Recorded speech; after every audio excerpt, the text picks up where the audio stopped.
sir. Can you hear me? Please, sure, please.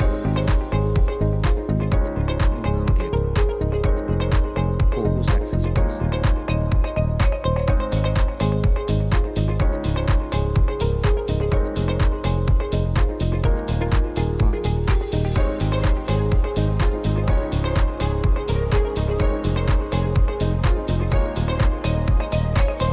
Sir, sir, are you able to hear us? Can we do a sound check, please?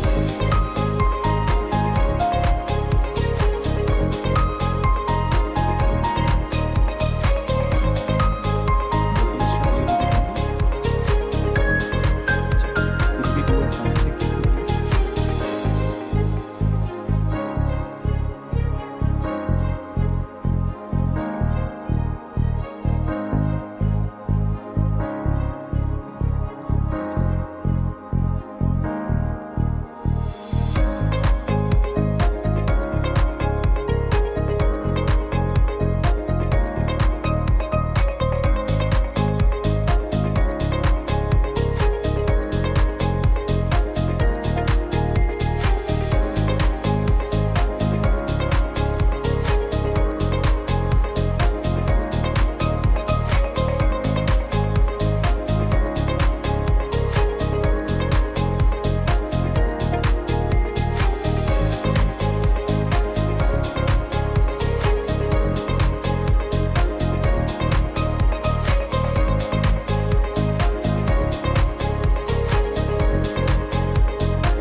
Radhiti, we will start in 4 minutes. I hope you're able to hear me.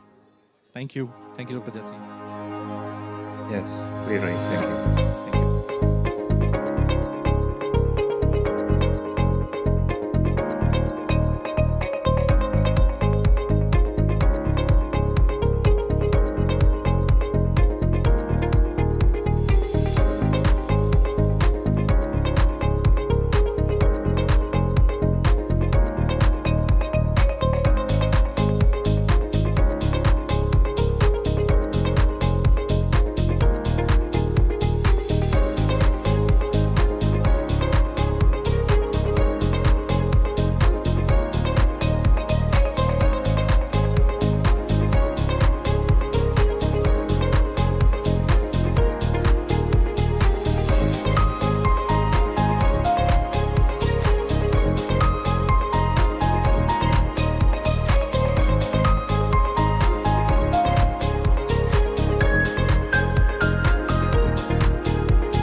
Just doing a final check again. You are able to hear us, Dr. Jati.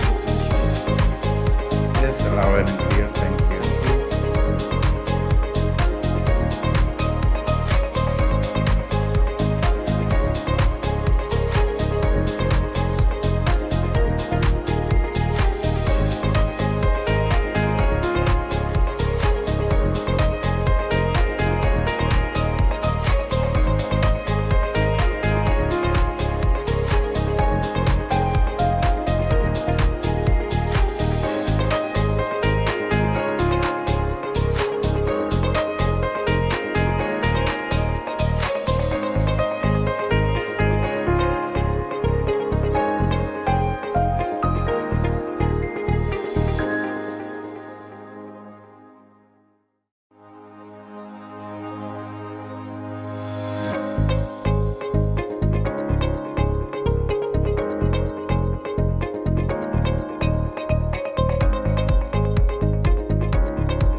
essentially going to chart out the agenda for the next 2 days of the conference, where esteemed speakers over a 90-minute session are going to explore the need to prioritize solutions and demonstrable actions for disaster-resilient infrastructure. For this, I would like to invite our Director General, Mr. Amit Prothi, to lead us through the session.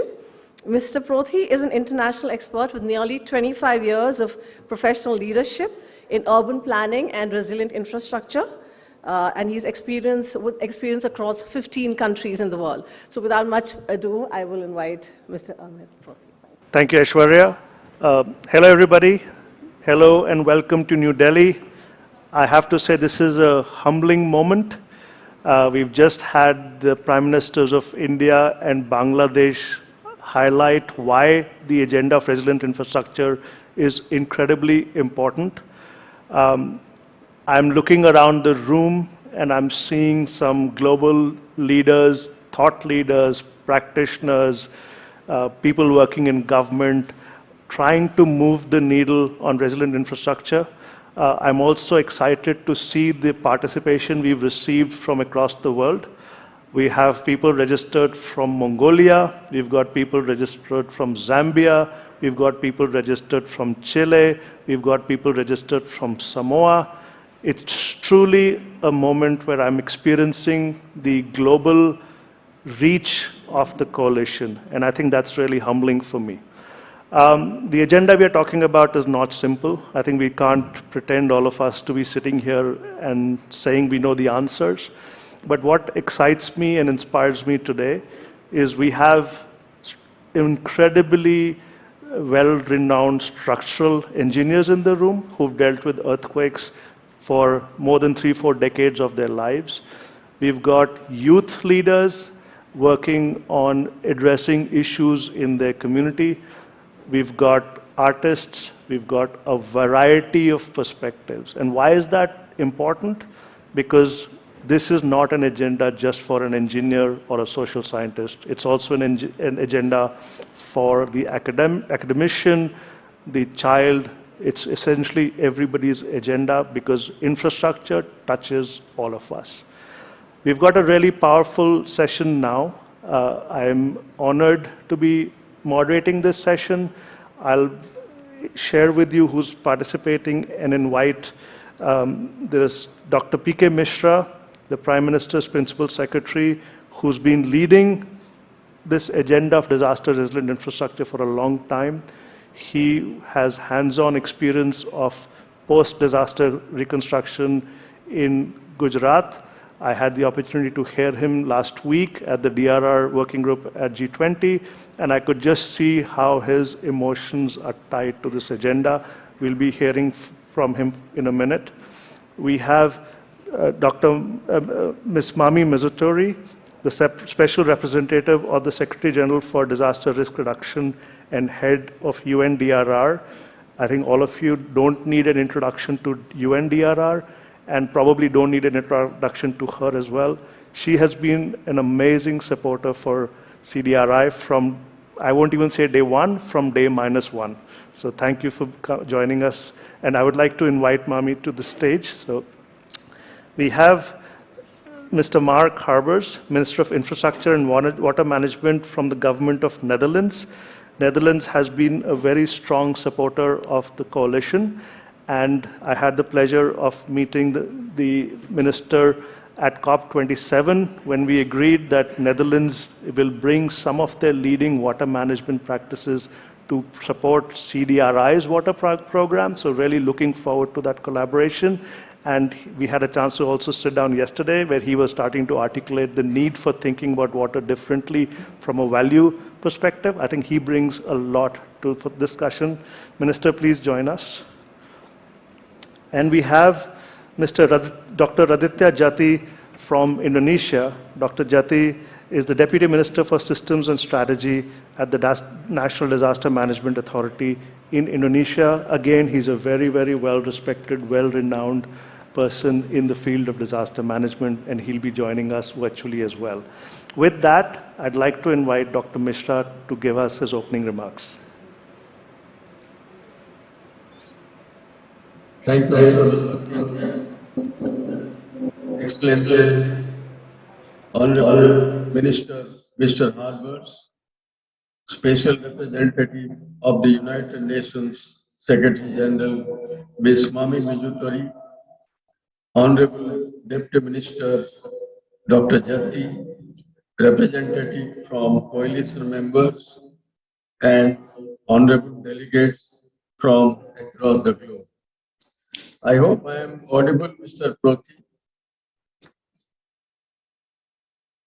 Mr. Proti. Yes, you are. I hope I am audible. Yes, sir, you're audible. Ladies and gentlemen, I am delighted to be here with you at the 5th edition of the International Conference on Disaster Resilient Infrastructure. Over the last 5 years, ICDRI, or the International Conference on Disaster Risk Reduction, International Conference on Disaster Resilient Infrastructure, and other similar forums have sustained and amplified the conversation on disaster resilient infrastructure. It is no longer a niche subject. It has come to the center stage of the global and national development discourse. Over the past few years, we have developed a better appreciation of the problem. The modern infrastructure systems are interconnected. We need to rapidly provide infrastructure services to millions who have never had access to these services, while also ensuring resilience of the system. This has to be achieved in the midst of rapidly changing social, economic, and natural systems. When I say infrastructure to millions, I mean electricity, telecom, hospital services, and so on. The natural progression of this discourse would be to go beyond describing problem, to finding solutions.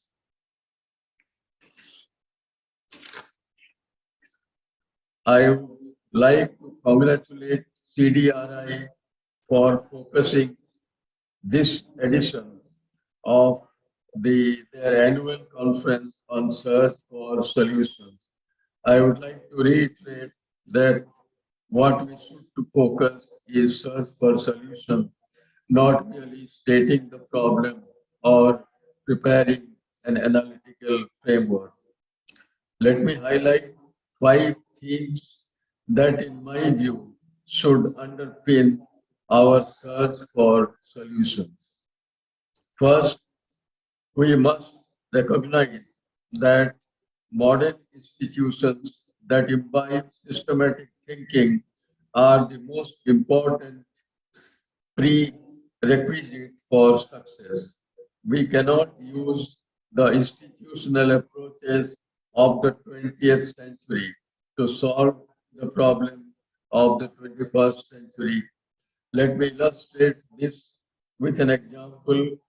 India's National Master Plan for Multimodal Connectivity, Pradhan Mantri Gati Shakti, is a unique conceptual and operational framework that brings together all relevant ministries and departments of Government of India and even state governments for a more holistic and integrated planning of project. Because Gati Shakti, as we know, which was introduced about a year ago, is a framework. It is not a scheme or a program to take up certain infrastructure project, but it provides a framework within which we can have more consistent, more optimal development of different types of infrastructure. It is not easy to interconnect ministries of roadways, railways, airways, and waterways, each with a century or more of established institutions, and ways of doing business. But without the hard work of building future-ready institutions, without the hard work of building future-ready institutions, we will achieve neither efficiency nor resilience long term. In essence, we must focus as much, if not more, on institutional innovation as on technological innovation. I should say that Gati Shakti is a major and unique institutional innovation.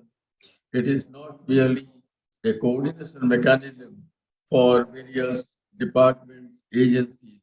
It also is a digital mechanism which has up till now about 1600 layers of data which can be interconnected and which are used not only to check the location optimality of a particular infrastructure project but also for planning for economic and social development. Second, we have to carefully think about optionality in our infrastructure system. In the midst of multiple transitions, we must be able to pursue an interactive approach and respond to emerging scenarios. If the future is uncertain, then we cannot lock ourselves into only one way of doing so. As we saw during the pandemic, we not only have risks, but we have uncertainty also. There are so many uncertainties which couldn't be anticipated. We need to have optionality or redundancy for unforeseen and unknown situations in the future. And this is very relevant to our infrastructure which will be built for the future. Third, modernizing our institutions and being nimble-footed would require the type of capacities that the world, both in South and in the North, presently lacks. We need professionals that are deeply steeped in their disciplines, but that are comfortable to work at the intersection of multiple and diverse disciplines. We need engineers who understand social and economic concerns, and we need social scientists who appreciate the promise of technology. In this regard, the CDRI initiative to launch a multidisciplinary academic network for resilient infrastructure can play a pivotal role. We need a multidisciplinary approach. We need to look at the larger societal and economic context in the context of planning our physical infrastructure and even social infrastructure. What are the downside, who gains, who loses, what are the various types of unanticipated impact, all those things we need to look at. Fourth, while we want to facilitate north-south, south-south, north-north exchange, a large part of the infrastructure services will have to be delivered in the south.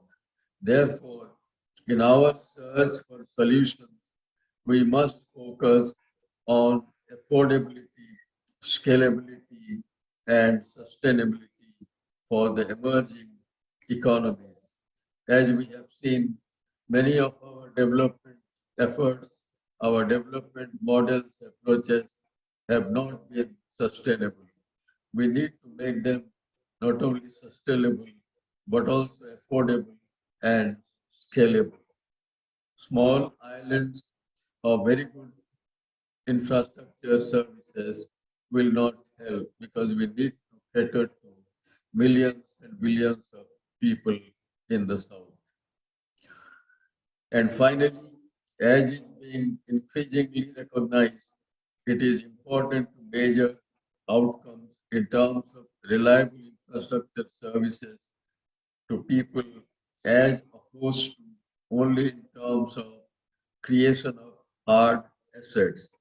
We should look at people. It is not merely physical assets like roads, power systems, and so on. We need to look at what sort of services people will receive, how it will impact lives of poor and other depressed. For example, you can build very high level telecom internet infrastructure, but unless we are able to bridge the digital divide, the maximum potential cannot be achieved. In summary, if we focus on modernizing our institutions, maintain optionality, create multidisciplinary capacities, focus on what works for emerging economies, and put people at the center, we will be able to develop pathways for resilient infrastructure for our future generations. We are living through unprecedented times marked by complex challenges and uncertainty. At the same time, we have unparalleled possibilities. There is a global momentum on resilience issues. Just a week, just last week, the G20 countries met for the first time to discuss disaster reduction issues. For the first time in the history of G20 deliberation, a separate working group was set up during India's presidency for disaster risk reduction issues. It's a milestone in our history of G20. In less than 2 months, the UN will convene the high-level political forum to discuss progress on Sendai framework. This is a moment of great opportunity. Let us seize it. Thank you. Thank you.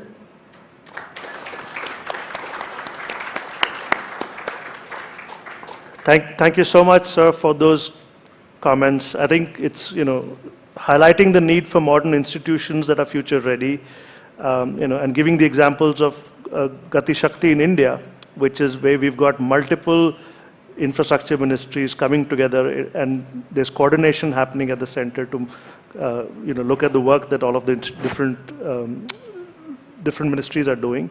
The need for new technologies, the importance of looking at having trained engineers and social scientists thinking about the solutions for tomorrow, the importance of north-south, north-north, south-south dialogues, the need for newer development models, and the focus on reliable infrastructure services, not only assets, so that we are putting people first when we are thinking about infrastructure. So these messages are very, very well meant for today's discussion. So thank you so much for that. We have now a recorded message from Ms. Isabel Coleman, who's the Deputy Administrator for USAID. She would have been on with us live, but given that it's past midnight in the US, we don't expect that. But she has sent a video recording for us, so we'll play that next. Good morning. It is a privilege to address this coalition of partners once again, and great to see such a sustained commitment across an array of stakeholders. A commitment not just to advancing the conversation on disaster and climate-resilient infrastructure, but also to spurring action and generating innovative solutions to support those on the front lines of the climate crisis. I'd like to thank Dr. Mishra and Special Representative Mizutori and all of our partners across the Indian government for galvanizing the attention that the climate crisis demands, particularly from the industrialized world, which bears a special responsibility in helping countries brace for the worst impacts of a warming climate. As we all know, for some of the world's most vulnerable populations, time is simply running out. Since the year 2000, climate-related disasters have affected almost 4 billion people, with an estimated cost of more than $2.2 trillion. climate shocks are so frequent and the knock-on effects so enduring that what we're actually witnessing is chronic climate pain, with historic floods, droughts, and temperatures wreaking havoc upon vital infrastructure and essential food sources. Just last month, satellite data from NASA underscored the strong link between rising global average temperatures and more frequent and intense droughts and rainfall. In addition to confirming that continued global warming means more frequent, more severe storms and dry spells, NASA scientists noted that infrastructure designed to withstand once-in-a-century weather events will continue to be tested. And while the world's poor are often the first and hardest hit, entire countries and economies can suffer major financial losses from even a single extreme weather event. But there is some good news. According to the U.S. National Institute of Building Sciences, every $1 invested in resilience saves anywhere from $4 to $11 in future disaster costs. That is in part why President Biden has set forth an emergency plan for adaptation and resilience to bring together all the tools of the U.S. government to help more than 500 million people adapt and manage the impacts of climate change, to establish early warning systems that can save lives during disasters, or harness climate data to boost crop yields, to help countries develop specific plans on how they intend to adapt to climate change so they are in charge of their agenda, and importantly, to marshal capital in support of adaptation. That's also the spirit behind the Coalition for Disaster Resilient Infrastructure. And already in just 3 short years, CDRI has delivered results. A CDR fellow at the Indian Institute of Technology caught the attention and the funding of an industry partner with his structural innovation for retrofitting hospital buildings to withstand earthquakes and fires.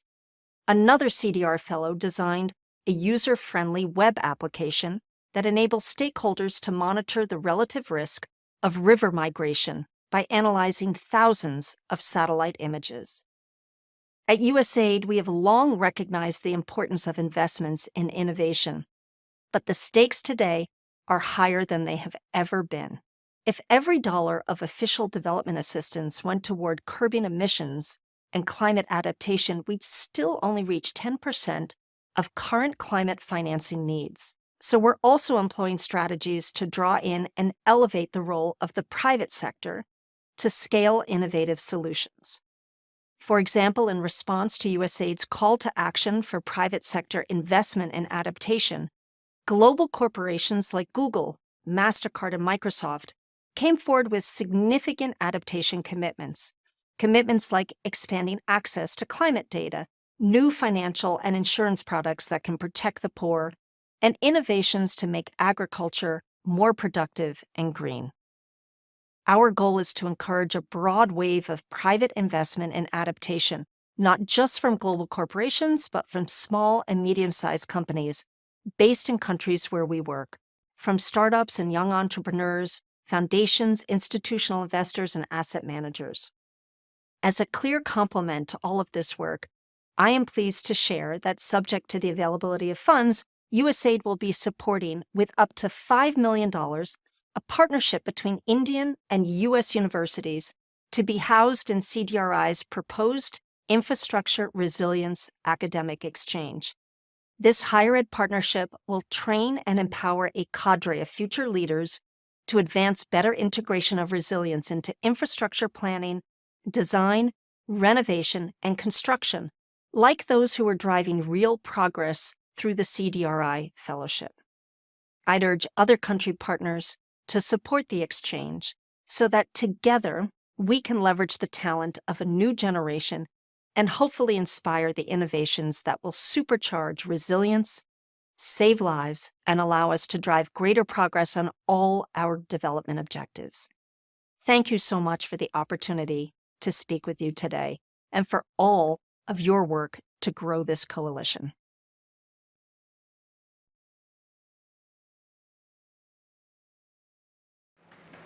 So I think that is really she just announced something that's quite ambitious and important. And I'm seeing Professor Ravi Sinha from IIT Delhi sitting, IIT Bombay sitting here.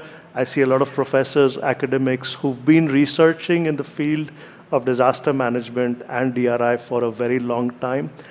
I think just announcing what Administrator Coleman just did allows CDRI and the member countries to start to think about training the next generation to be able to address the problems of today and tomorrow. I mean, I think we've seen how I come from practice, and I've had experiences where I've had to sit with a hydrologist and an ecologist, both of them in their 60s, brilliantly trained, who didn't quite understand. The hydrologist did not understand how the wetland was providing a wetland flood storage function in his calculations. So we've got amazingly trained people, but sometimes they're not able to connect to each other or understand. And once we start talking about nature-based solutions and alternative ways of addressing risks, I think the intention of this academic exchange becomes very, very relevant and important.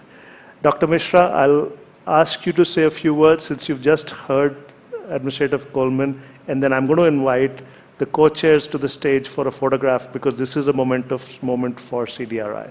Dr. Mishra?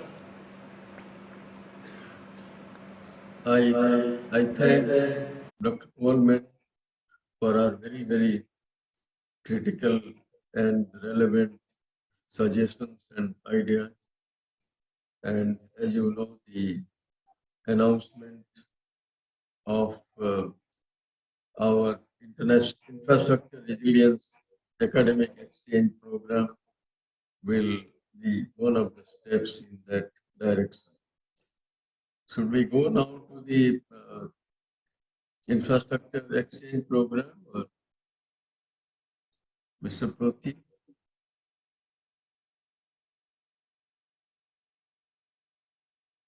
What did you say, sir? I didn't hear you.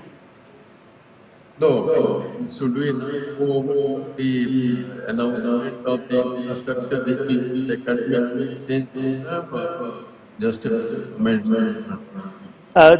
Your comment on the announcement, sir. I think it'll be good to hear your thoughts on the academic partnership that we're starting to build. I mentioned in my initial address, and it also, Ms. Coleman also mentioned, we need capacity building, we need a multidisciplinary approach. It is in this context that I would like to congratulate the Coalition for announcement of this very important initiative, the Infrastructure Resilience Academic Exchange Program, IRAX. It will help prepare the next generation of infrastructure professionals equipped to address current and future risks and level opportunities for building resilient infrastructure. With the upward trend of disaster events and associated infrastructure losses globally, it is becoming clear that solutions of the past are not going to serve us well in the future. That is characterized by uncertainty. There is a need for us to step up our search for solutions that go beyond safety of assets to secure the entire infrastructure system against disruptions of critical services so that impact of disasters on lives and livelihood can be minimized. This is our moment to come together as researchers, academicians, and practitioners to ensure that the future generation of infrastructure professionals are ready to meet the challenges of the coming decades. Do we have all the answers as our own? Perhaps we do not.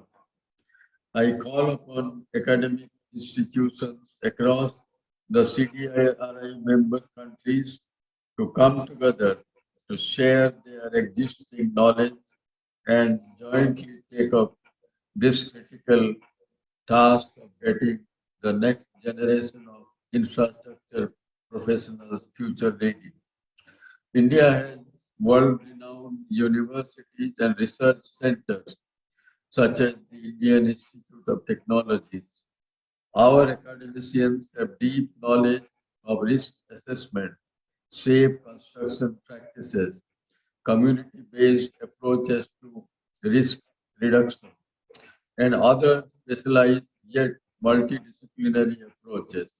Likewise, there is a wealth of knowledge and experience residing in university centers across the world in many countries. On behalf of India, I invite research and academic community to join this moment and lay the foundations of infrastructure of the future. I look towards IREX with a lot of hope and believe that this should emerge as the key vehicle for promoting and catalyzing systemic resilience of infrastructure. I wish the initiative all success. Thank you.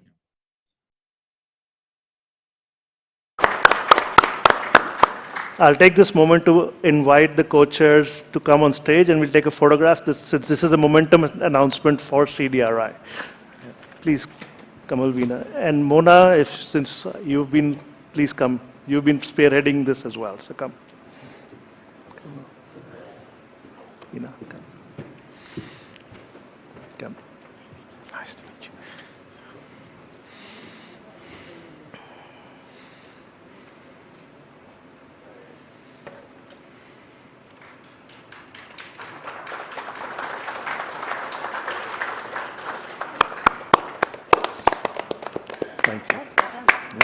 Thank you. Thank you. Yeah. So it's interesting, I was talking to a young planner from Samoa yesterday, and she mentioned that Samoa, the students are actually going to Australia and New Zealand to study because they don't actually have an engineering school in Samoa. So I think the opportunity to do something in academics, learning from each other, building ways of getting information to all parts of the world is really more relevant, important, and the opportunity because of technology, we can actually do that. I would next like to invite Minister Harbers. Sir, the floor is yours. Thank you very much. Honored guests, coalition partners, ladies and gentlemen, good morning and thank you for inviting me to join this esteemed panel. I thank Dr. Pika Mishra for setting the scene and also the speech from Mrs. Coleman with the excellent announcement. For me, the timing of this conference is perfect. I happen to be visiting India for a few days together with the Dutch Maritime and Water delegation. A complete coincidence, but above all, a wonderful opportunity to meet with you all this morning. Because the urgency to cooperate internationally has only increased following the publication of the latest IPCC report. And climate change is moving even faster than expected. We'll have to adapt at lightning speed to become more resilient. Certainly, as far as our infrastructure is concerned, the thing that protects us and keeps our economies running, and the reason why we're here today. The Netherlands has been a member of this coalition since 2021 because we're keen to share our experience and learn from other countries. Water is something we've had to deal with for centuries already, but heat and drought are relatively new challenges for us. Our familiarity with water issues has led us to co-host the UN Water Conference in New York just 2 weeks ago. It was only the second time in history that the UN organized a water conference, so it was about time after 46 years. And it showed that we need to radically change how water is used, managed, and valued.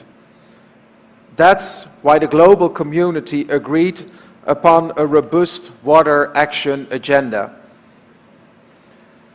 During this UN World Water Conference, I announced our commitment to scale up our Water as Leverage program. It's an innovative, inclusive approach to developing water infrastructure strategies. Our aim is to contribute to water security and water safety for millions of people in cities worldwide. And our friends in CDRI support us in this commitment. And we're currently at the first stage of designing an urban water infrastructure program for CDRI that uses the water as leverage approach.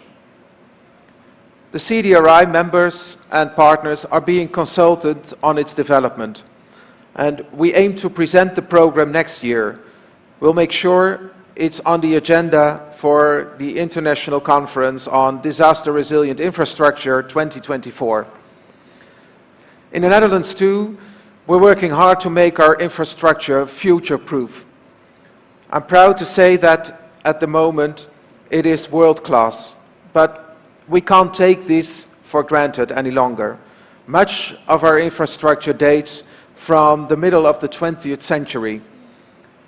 With an expected life cycle of 50 to 100 years, and with the increased use and weight of vehicles, it's time to replace it and make it more resilient. One of our basic principles in climate adaptation is working together with all stakeholders in infrastructure. Climate adaptation is a shared journey and responsibility. Public and private sectors are united in such efforts. This requires public-private partnerships. Our country has a great deal of experience with PPPs, so we've developed a knowledge module on PPPs for climate-resilient infrastructure. It's a joint product of the Global Center of Adaptation and banks like the World Bank and the Asian and African Development Banks. The module is freely available online and we're more than happy to share it. Another of our basic principles is the implementation of stress tests. A few years ago, we performed stress tests on all our national infrastructure networks. In this way, we mapped the impact of factors like heat, drought, and water to identify where the biggest problems are or might occur. And more importantly, to translate that information into mid- and long-term planning. This stress test has also been applied in other countries, for example in Bangladesh. To share our knowledge, we recently drew up a checklist for this kind of stress test. How should it be organized? How can the outcomes be translated into actions and planning? And this checklist is available to you all through the Global Center on Adaptation.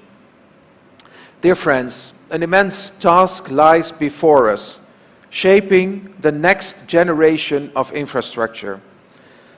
It's paramount to join forces, to work closely together, and that's why this coalition is so important. I look forward very much to hearing your points of view and best practices. Thank you so much.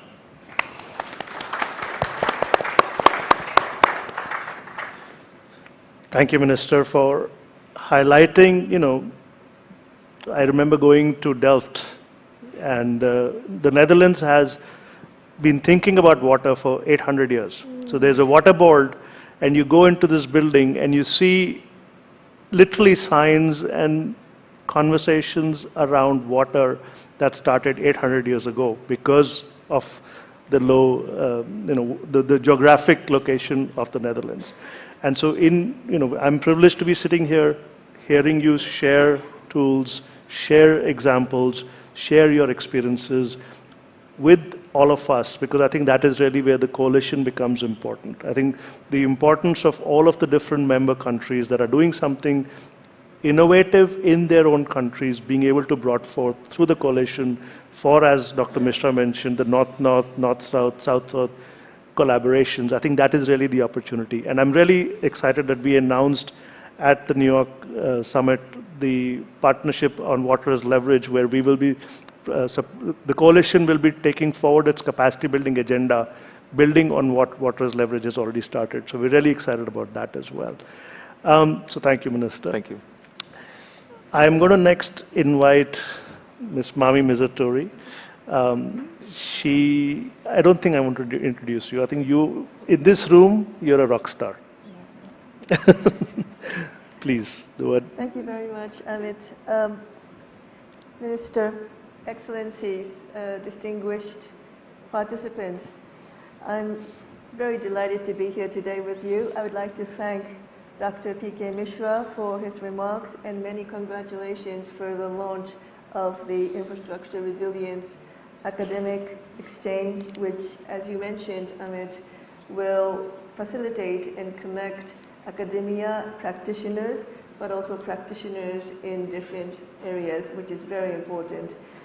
So I was last in Delhi 4 years ago, and at that time we co-organized with the Government of India a workshop to flesh out the details of what could be an important coalition for resilient infrastructure. And here we are today. That has become a reality. So I would really like to congratulate the Government of India, the Secretariat, and of course all the members of the CDRI for what has been achieved to this date, including the organizing of this important conference. So UNDRR is also a member of CDRI. We are very honored to be there, and we are very honored to be here in this conference, because ensuring that resilient infrastructure is not damaged, ensuring that basic services from these infrastructure is not disrupted, this is one of the 7 global targets of the Sendai Framework for Disaster Risk Reduction, which is the global roadmap for resilience. And we all know that without resilient infrastructure, our hard-earned sustainable development gains will not be sustainable. And to that end, I would really like to commend CDRI for choosing these 3 important themes for this conference, and please allow me to share my thoughts on the 3 themes. So the first one is about developing inclusive and risk-informed systems. How can we do that? It is very important to have meaningful engagement with all stakeholders and communities so that the sense of ownership and trust is increased, and that will contribute to resiliency of infrastructure. In other words, you can have a perfect building code, but if this trust and ownership does not exist on the ground amongst the people who build, who maintain, and who use this infrastructure, then it cannot happen. There needs to be a buy-in for this from all stakeholders. And these systems must be informed with risk, but when we talk about risk, it's about a variety of things. We need to, of course, involve the future climate risk, but also emerging risks such as cyber attacks and definitely geophysical risks. So this has to be a multi-hazard approach, bringing in the historical, current, and future risk into the designing of infrastructure. And unless we put all of this together, then we don't have resilient infrastructure. The second theme of this conference is creating resilient infrastructure assets. And here I would also like to add infrastructure systems and services. Now, transport, energy, and water, these sectors are deeply intertwined.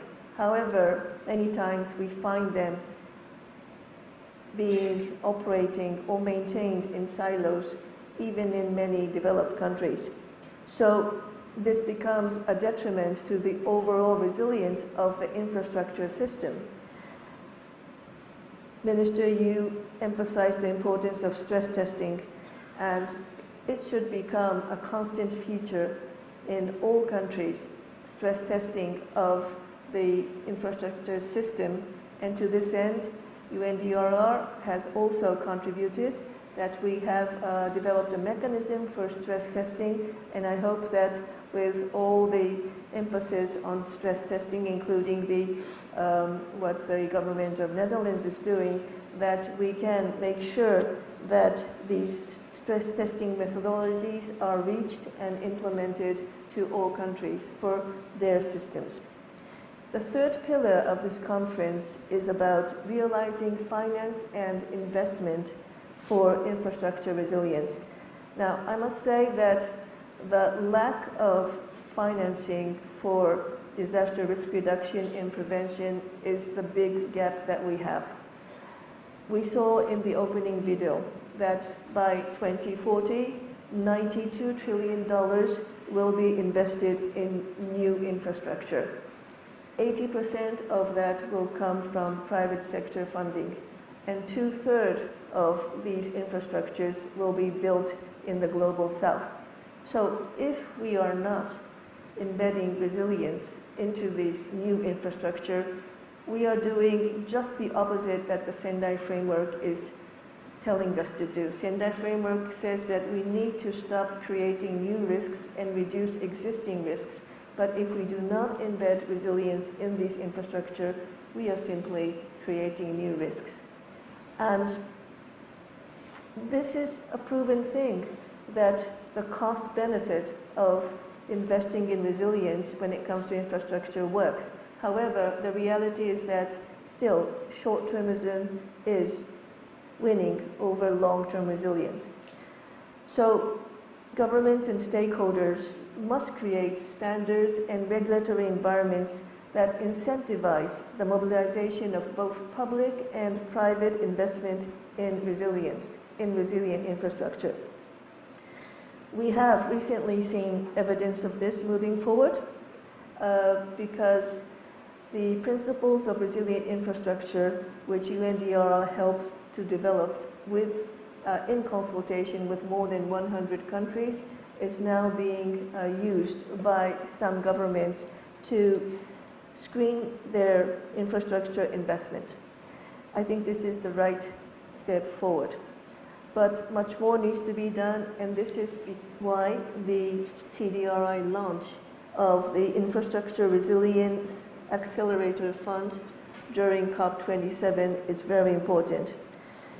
We are also at UNDRR looking into what can be more innovative ways to finance resilience, resilient infrastructure, including, for example, resilient bonds. So we hope that many more innovative ways to fund resilience and resilient infrastructure will become a reality. And for that, we look forward to working with all of you. And we hope that we can offer solutions, because as you mentioned, Kamal, at the beginning, we know what the challenge is, we know what the problems are, we know where the gaps are. What we need now are solutions, recommendations to build our resilience, and I'm confident that this conference is doing exactly that. So thank you very much for having me, and I look forward to our discussion. Thank you so much.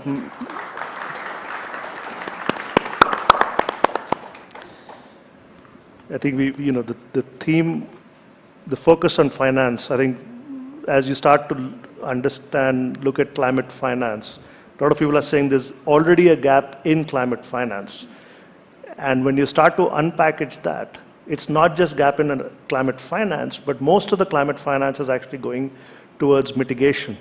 Very, very, very little, I think less than 10% is actually going towards adaptation. And when you start to think about DRI, the agenda, actually, a lot of it is adaptation related. So not only do we need to increase the amount of funds going towards climate, we need to increase the part of funds that's going towards climate adaptation. So the more innovative it can be, the more we can include private sector, the more tools and methods and innovation we can bring to this, I think would serve us all well. And thank you also for really again highlighting the need to engage with communities, because they actually have to buy into this approach. We can come and stand on the pulpits and talk about disaster resilient infrastructure, but unless the communities, the financiers, the private sector are actually buying it, we're just talking to ourselves. So thank you for articulating that. We're going to shift a little bit in perspective. I think we're going to go to Indonesia. I would like to invite Dr. Aditya Jati. The floor is yours. Thank you, Amit. Honorable Dr. P.K. Mishra, also Ms. Mami Misituri, and Mr. Mark Harbour, and also ladies and gentlemen, honorable guests, everybody who's also in the room. First of all, I would like to thank you for inviting Indonesia in this special occasion on Coalition on Disaster Resilience Infrastructure.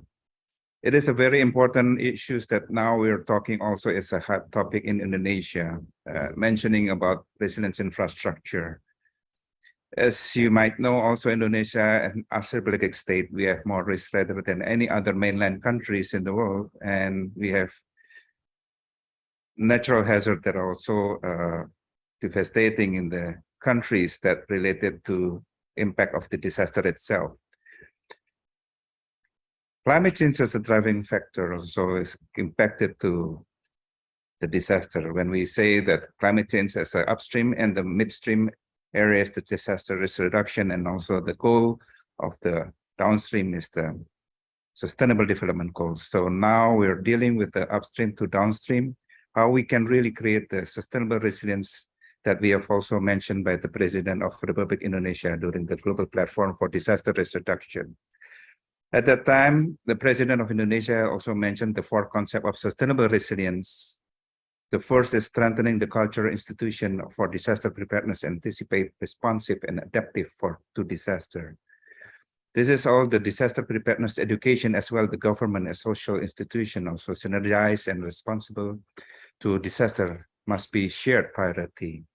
And the second is about investing in science, technology, innovation, including ensuring access to funding technology transfer. This is related to the investment and also the funding that can be accessed for the strategy of disaster insurance, establishing also the pooling fund that we are also heading to the Indonesian better resilience for the future. And the third is about building disaster resilience and climate resilience infrastructure. Means this is we have to pay a serious attention to the protection of vulnerable groups living in the high-risk areas. So the third key message related closely to the CDRI, that the resilience infrastructure is very important. And the fourth, implementing global agreement to the national to local level. With this four concept of key messages from the Indonesia, the President of Indonesia, I would like also to share how really related to infrastructure for resilience. The first, infrastructure resilience is a backbone of the growth of economy. It means also, when mentioned by SSRG, resiliency as a local related to the community. That's why the growth economic issues is very important related to how we can really deal with the economic growth and maintain the infrastructure to be resilient. Second is about infrastructure resilience is an investment for mitigation and also preventing the risk and reducing the risk itself to make ourselves resilient. This is important since Indonesia is a devastating country for impact of disaster. As you might know, for the past 5 years, Indonesia have been a frequency of disaster for more than 17,000 frequency of disaster, 90% related to hydrometeorological impact, but the most casualty impact of the disaster based on the geological means that earthquake and tsunamis. For the 5 years, more about 6,000 people have passed away, That's why we don't need another wake-up call. We must do a commitment that the third thing that we have to do is the regulation that can be the umbrella of the resilience infrastructure. Policy and plan have been made also in Indonesia. We're committed to have the resiliency infrastructure also inside the medium and long-term plan, related also in the 25 years plan, related also in the climate adaptation plan, that will also be our target goal for 2045 Indonesia as a national resilience for disaster. In spite of that, we would like to also mention that the goal of the sustainable resilience mentioned by our president is our commitment to align all the SDGs target, also the Sendai framework target, and also the climate adaptation target that will be achieved in 2030. So with this occasion, I would like also to share what we have been doing related on the long-term plan in policy and making as one of the leverage to make the resilience infrastructure as a goal for 2045. Thank you.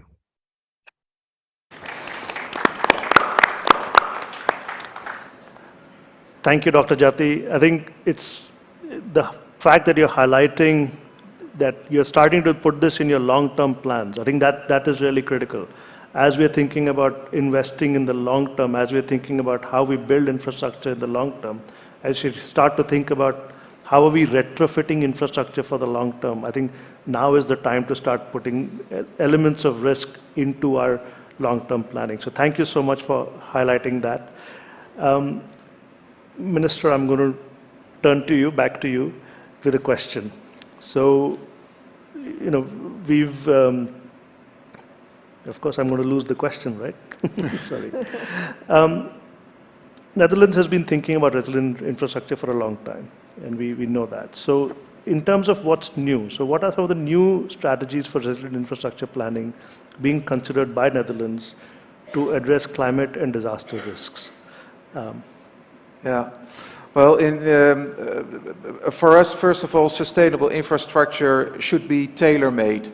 And even in a small country as the Netherlands, we have a variety of landscapes, of different kinds of soil. The water situation is different in various parts of the country. So it should be tailor-made, and that's why we came up with the concept of adaptive delta management, with strategies and measures that can respond flexibly to various challenges.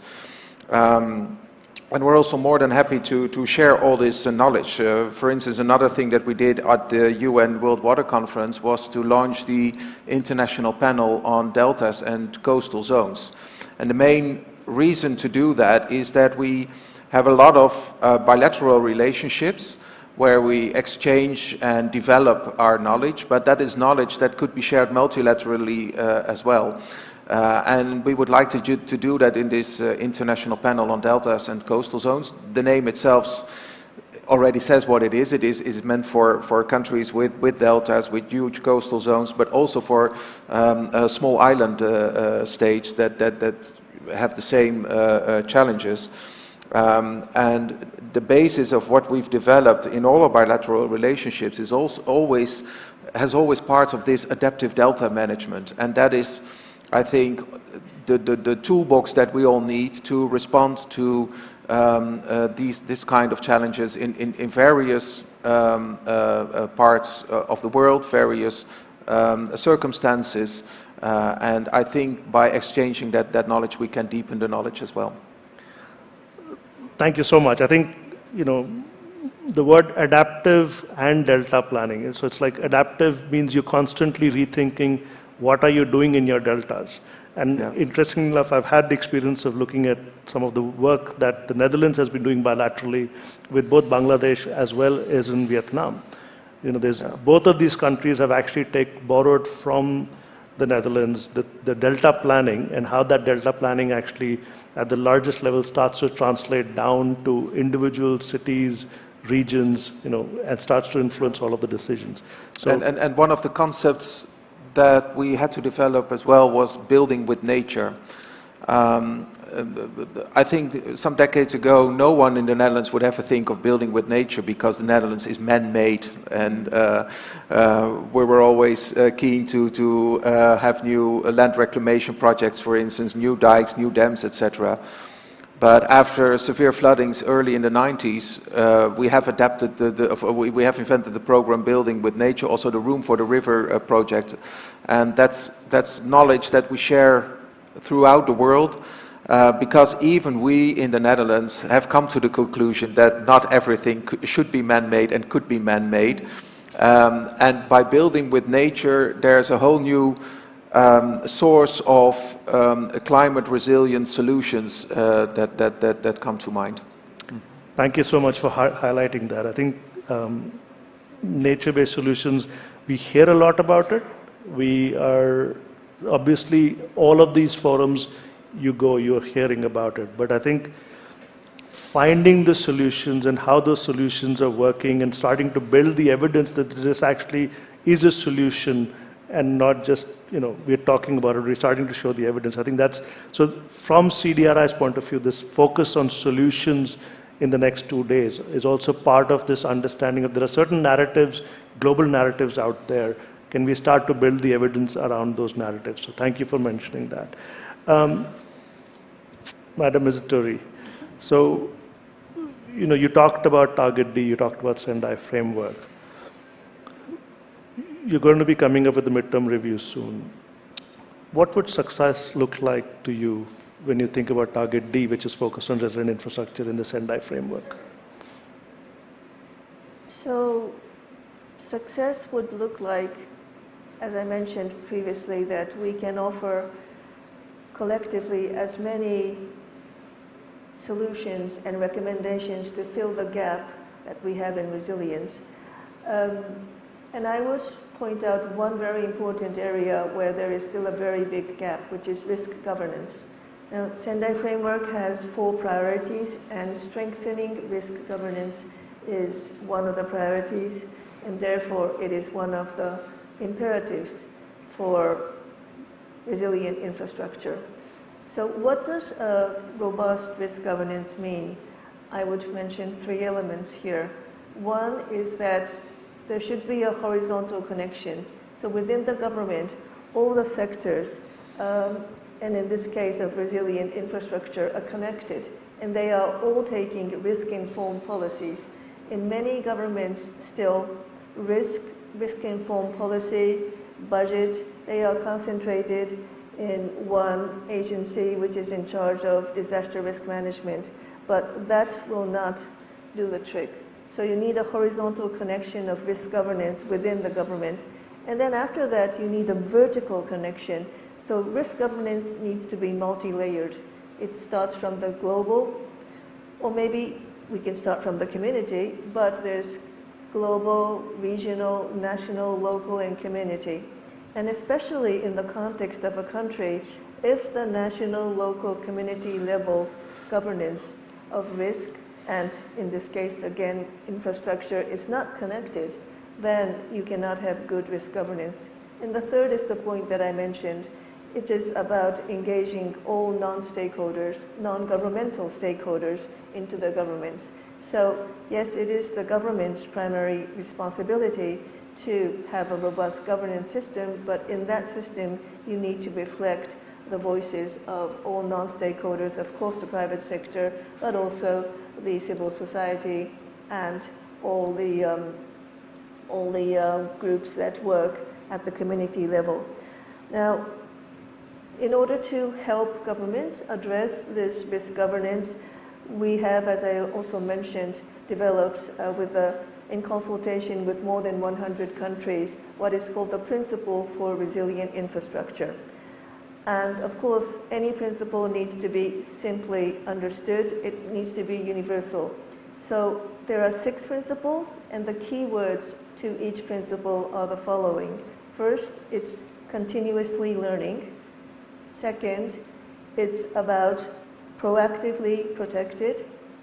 Third, it's environmentally integrated. Third, socially engaged. Fifth, shared responsibility. And 6, It is about adaptively transforming. So I'm delighted that already the minister touched upon some of these about the nature, about the adaptivity. And I hope that you can, if you're not familiar with these principles yet, if you go to the prevention web of UNDRR, you can have the full text of these principles. So please do go to that. And now we have developed a handbook that goes together with this principle, and we are working with 4 countries, so Costa Rica, Trinidad and Tobago, and eventually Panama and Ghana, to see how this can actually be implemented, the principles with the handbook in these countries. One more last thing is that we are also working with CDRI to develop a global mechanism, a methodology for revising national frameworks for resilient infrastructure. And again, in 4 countries, Chile, Tonga, Bhutan, and Madagascar, we are rolling out this, and eventually we want to reach a mechanism, a methodology that can be globally adopted by all member states. So there is much to do in this realm of risk governance, but we sincerely know that this is the basis of having a resilient infrastructure system. Thank you so much for highlighting, why risk governance is so critical. When you come from water space and you realize that we have administrative boundaries, the water doesn't respect administrative boundaries. So when you think about flooding issues or when you think about water security issues, you're often relying on relating to other administrative boundaries, and this is where larger the Delta Plan, for example, thinking about integrating horizontally. Dr. Mishra mentioned the Gati Shakti as one such horizontal integration. You start to think about how you have to not only think horizontally, particularly when you start thinking about multiple hazards. Issues of I'll keep talking about water because we've got the minister here and I love water, and that is one of the biggest challenges coming our way. I mean, if you think about climate risks, a lot of it is hydromet related, and in that context, starting to think about risk governance, starting to think about how is water being managed at a catchment level, how does that translate down to what you're doing in an urban context, in irrigation, all of that is very linked. So I think that importance of risk governance that you just highlighted, that is fundamentally incredibly important. So thank you. Dr. Jati, I'm going to come to you. So as a rapidly growing middle income country, which is undergoing significant infrastructure growth, what are the strategies being adopted at the national, subnational, and local level to mainstream climate and disaster resilience? Yeah, thank you, Amit. So as I mentioned also before that we have a long-term plan, what we call the National Master Plan on Disaster Management 2020 to 2045. This is a 5-year national plan. For every 5 years, we have what we call the National Disaster Management Plan. This will be adopted also for every subnational level. Every subnational level means province and district. Is a mandatory that they will have a disaster management plan, including also the National Action Plan for Climate Change Adaptation. So this is how we can, put this as a regulation, as an important mandatory for every national and subnational level, especially on how we relate it to the target of mentioning Sendai framework, SDGs, and so climate adaptation. So everybody's on board, inclusively. Collaboration is very important in this case, that not only the government itself, but collaboration with other entities, including stakeholders, private sector, NGOs, and also even the community play a very important role to make themselves resilient. We have also programmed what we call the village resilience program. This is in the scale of the village. With the Ministry of Village also, we try to put the program on resilience village to put the resilience community itself to make their program. And it's a challenge also as an archipelagic state, small islands. We have to put this as a, how do you say, priority, especially for the small island that are very vulnerable and also high risk related to climate change. The other case that we also, the entry point also is how to integrate all the data itself in one data system on disaster management. As BNPB NDMA is one of the organization to put all integrated data into one. For example, we mentioning that around 479,000 schools now, according to the risk mapping, 75% are in medium and high risk. With this, infrastructure is very important. We also integrate with also other infrastructure related to health, hospital, health facilities in the local level. So how we can really make sure that the infrastructure mentioning in the Senate framework, there's 12 sector there, including schools and also health facilities should be safe. With the government, the local government now, we also try to endorse them to assess, especially for schools or critical infrastructure that should be also related with earthquake prone area to be assessed. And we have a team, what we call the Committee for Infrastructure under the Ministry of Public Work, to work together with BNPB and to check the facility there. In the moment now, we're working on how we really make this infrastructure really work from national to subnational level, including the local level. Thank you, Amit. I think I picked up two things here which resonated quite well. One is the Village Resilience Program. And I think as we all are coming out of COVID, we have experienced this notion for being self-reliant. Whether it's around food, where getting food from larger distances was not that easy, whether it's other things that we've relied on our neighbors. So I think just thinking at the smallest unit, which is the village, and thinking about self-sufficiency, thinking about reliance at the village level is something one could probably learn from, because that's where the community is probably most engaged as well. And the second point you mentioned is data. I think I just want to also take a minute here to highlight that in the next couple of months, CDRI will be launching a global platform for resilient infrastructure, which will provide data across multiple hazards and multiple infrastructure. And this becomes really important for countries that may or may not have this kind of data. So I think we'll be launching that in the next couple of months. The importance of data, the importance of evidence is clearly something we need to keep working on. We're coming to the end of the session, but I do want to give a moment to all of the speakers to see if you want to add some final words. If not, we will start to close the session. Anything you want to add?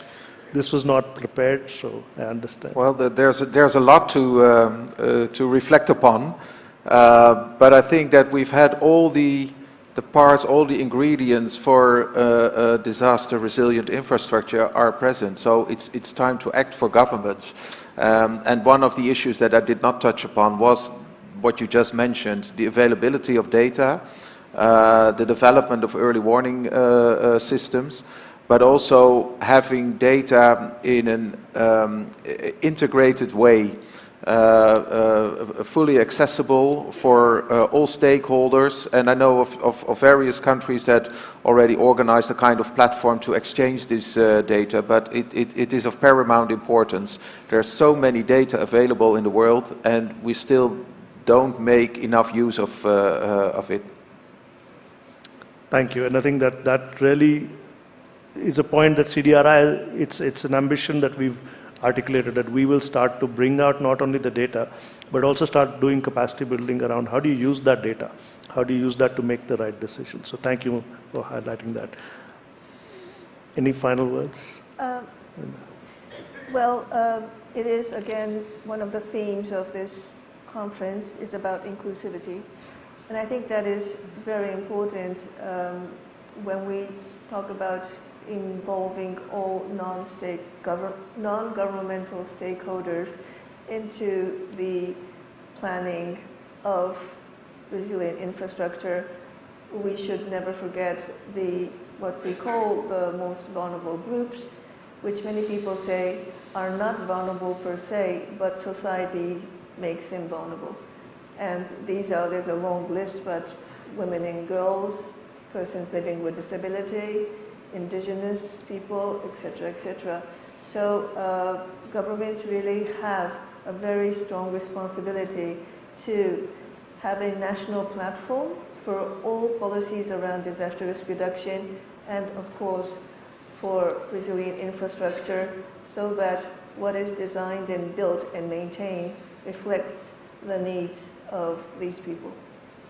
Thank you so much. And as you were saying that, I was just also reminded of what the Prime Minister said in his opening speech, where he mentioned that, when you're building infrastructure, leave no one behind.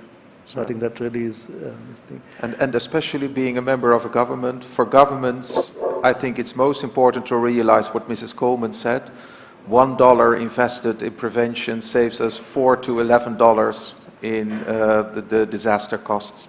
Yeah, absolutely. And actually last week at the G20 DRR working group, this came up a lot. And I think the question that was coming up was, there's a World Bank study we all end up using, which says $1 is, the return is $4. And the discussion in the room was, well, that's the average. But let's now start to build the evidence that shows if it's $1 versus 4 versus 5 versus 8. So let's start building that evidence, because in government, that's the evidence you need to make a justification for resilient infrastructure. So thank you for highlighting that. Dr. Jati, any final words from you? And Dr. Mishra to close. So I think, thank you. It's once again, resiliency infrastructure is one of the fundamental things to achieve the sustainable resilience, and we are committed on that. Of course, resiliency infrastructure is also one of the backbone of the economic growth, and also reduce the risk and also how to mitigate itself. So I think we are committed on that for the future risk. Thank you, Amit. Dr. Jati. Dr. Mishra, I'll now invite you to close this session. Thank you. Thank you, Mr. Pruthi. I think it has been an excellent session. All the panelists together have brought out a very, very comprehensive roadmap for disaster infrastructure. In fact, from all these, one can get a very comprehensive view of what we need to do and what we should do and what we can do, starting from prevention of by making disaster the resilient infrastructure by investing $1 and getting much higher benefit. Role of finance and very critical role of finance. Then of course the role of private sector, many other aspects, and the national platform which Ms. Mami Vijitari mentioned. People should be at the center. The role of data, and I should say that data should go beyond how to use the data, because at the cost of repetition, I would like to say that the example of Gati Shakti, it is not merely having data and using it to validate the locational advantage of a particular project, but also it can be used for future planning.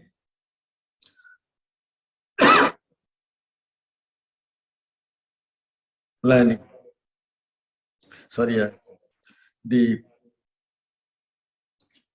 focus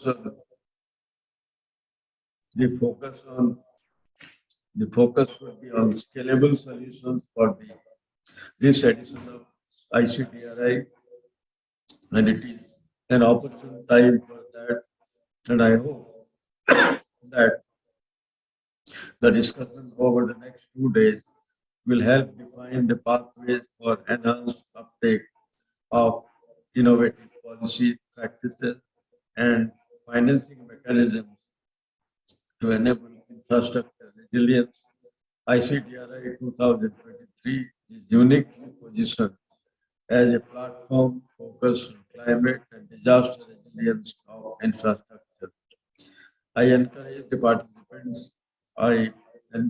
participants attending in person as well as virtually to engage and contribute to the purposefully curated discussion on the DRI solution.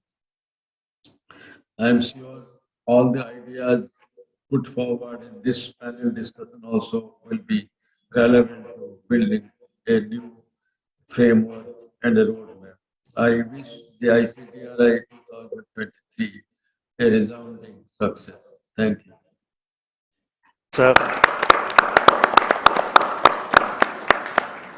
with that, we'll close this session. I invite all of you to be actively participating for the next 2 days.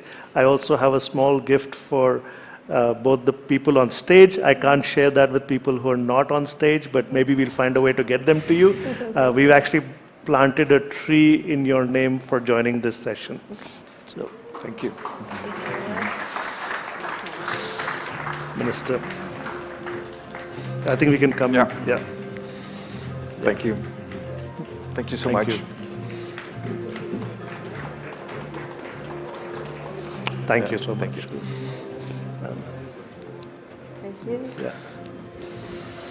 Thank you very much. You're welcome. Thank you. Thank you. Thank you, Amit. We should- We have one photograph and I think, okay.